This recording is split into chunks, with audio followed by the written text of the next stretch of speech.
You check your phone. Somewhere, right now, a server farm the size of a small city is running hot, burning through more electricity than some countries use in a year, just so a chatbot can finish your sentence a little faster. That's not an exaggeration. That's just Tuesday. Everyone around you is arguing whether artificial intelligence is a miracle or a mirage. Half the internet says it's the biggest technological leap since electricity. The other half says it's a con, a bubble, a story that's about to pop. You've probably picked a side already. Here's the uncomfortable part. Both sides are wrong about what actually matters. Because the argument everyone's having is about demand. Will people keep using this? Will it keep growing? Will the hype hold? But demand has always been the easiest number to fake and the hardest number to trust. What actually tells you the truth about a bubble isn't how loud people are cheering for it. It's how much money has already been poured into the ground, into chips, into buildings, into debt, before anyone's sure it will ever be paid back. That number, the one nobody's shouting about, already tells you the bubble popped. Not might pop, not could pop, already did. You just haven't felt it yet. To understand why, you need to go back 200 years, to a habit investors developed long before the words artificial intelligence existed. Every time a new technology shows up promising to change everything, money behaves the exact same way. It floods in first, asks questions later. Economists have a name for this pattern now. They call it the capital cycle. And it moves in 4 stages, every single time, no exceptions. Stage 1, the flood. A new technology arrives, the early returns look incredible, and capital rushes toward it because nobody wants to be the person who missed it. Stage 2, the boom. More money keeps arriving, competitors multiply.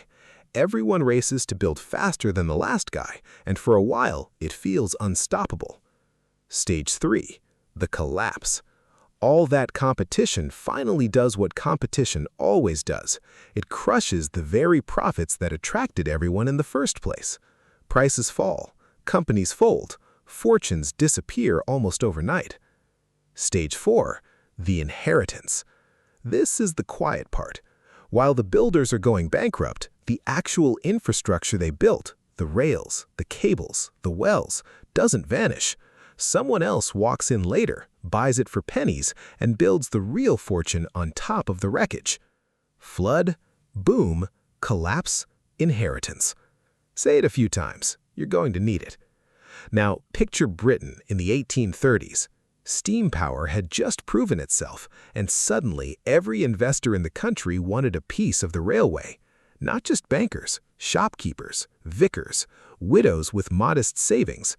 All of them convinced that trains were the future, which, to be fair, they were right about that part. Parliament approved hundreds of new railway lines within a few years, far more than the country could possibly need.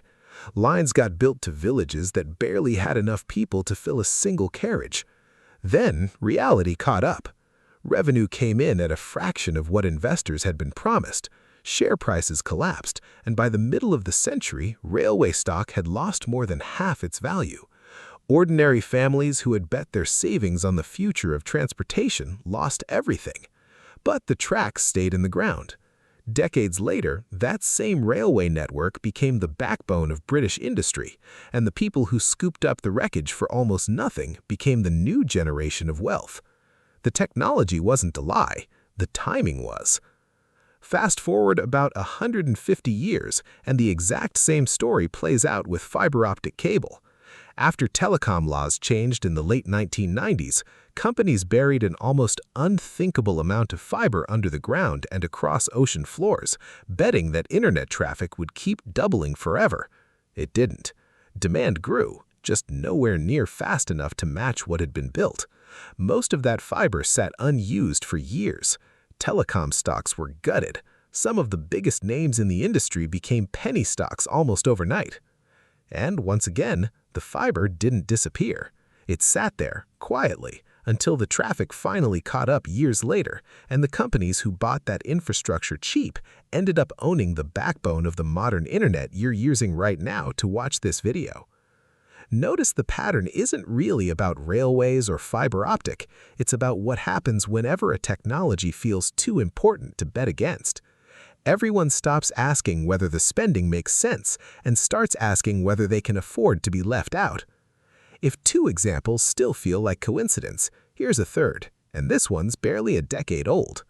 New drilling technology unlocked oil reserves that used to be impossible to reach. Money poured into shale fields almost overnight. Production doubled in just a few years. Drillers borrowed heavily, convinced the good times would keep funding the debt. Then the supply they created did exactly what supply always does when nobody's watching the other side of the coin. It overwhelmed demand completely. Oil prices collapsed by more than 2/3 in under 2 years. Over 200 drilling companies went bankrupt in a single stretch. And the wells they left behind, the equipment, the land, the infrastructure, got picked up for a fraction of what it cost to build by companies patient enough to wait for the wreckage. Railways in the 1840s, fiber optic cable in the 1990s, shale oil a decade ago.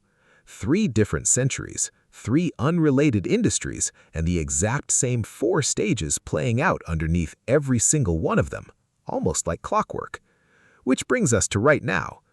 This year, the largest technology companies on the planet are spending an amount of money that is genuinely difficult to picture.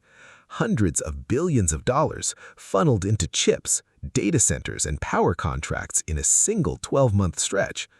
Economists studying this spending have found something remarkable.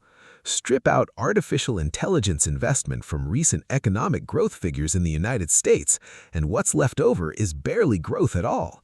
An enormous share of the headline economic strength you've been hearing about is really just this one bet made by a handful of companies on one unproven technology.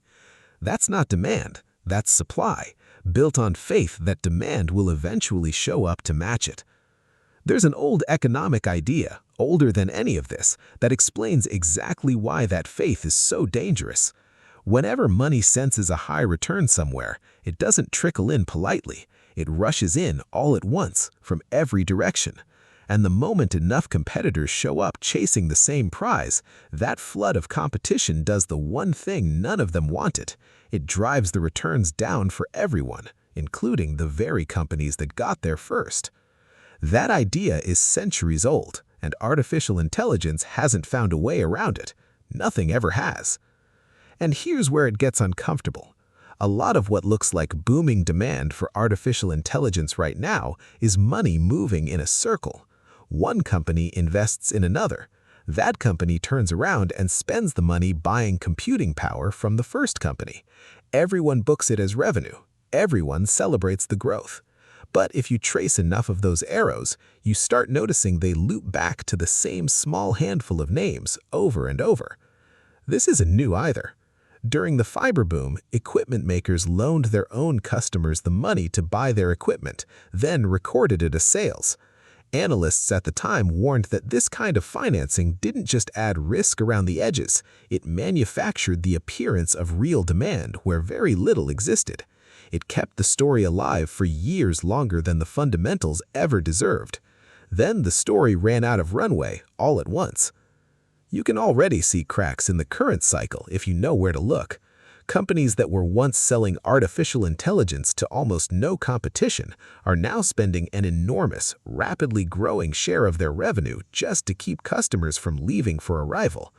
Profits that looked untouchable 18 months ago have turned into staggering losses, and the market's reaction to even the smallest disappointing forecast from a major chip supplier has been to erase tens of billions of dollars in value within hours.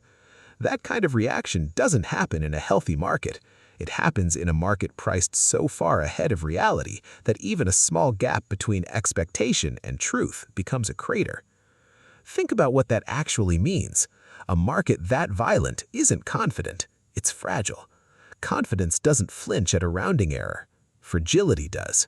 And fragility is what's left over once a boom has already outrun the demand that was supposed to justify it, whether or not anyone's ready to admit that out loud yet. There's another quiet warning sign worth noticing. Historically, the loudest voices insisting a boom is different this time, that the old rules don't apply anymore, tend to show up right before the rules reassert themselves the hardest. Seasoned investors who've lived through several of these cycles have pointed out the same thing for decades. People who get swept up in a boom always find a reason the past doesn't count, and every single time, it turns out the past counted anyway. So, has the artificial intelligence bubble popped?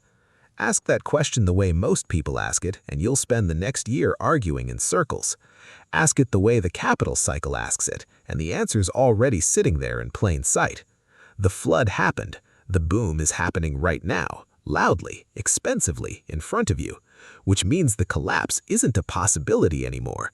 It's a stage of a cycle that has never once skipped a step in 200 years. The only real questions left are who's going to be standing when the music stops, and who's going to be the one walking through the wreckage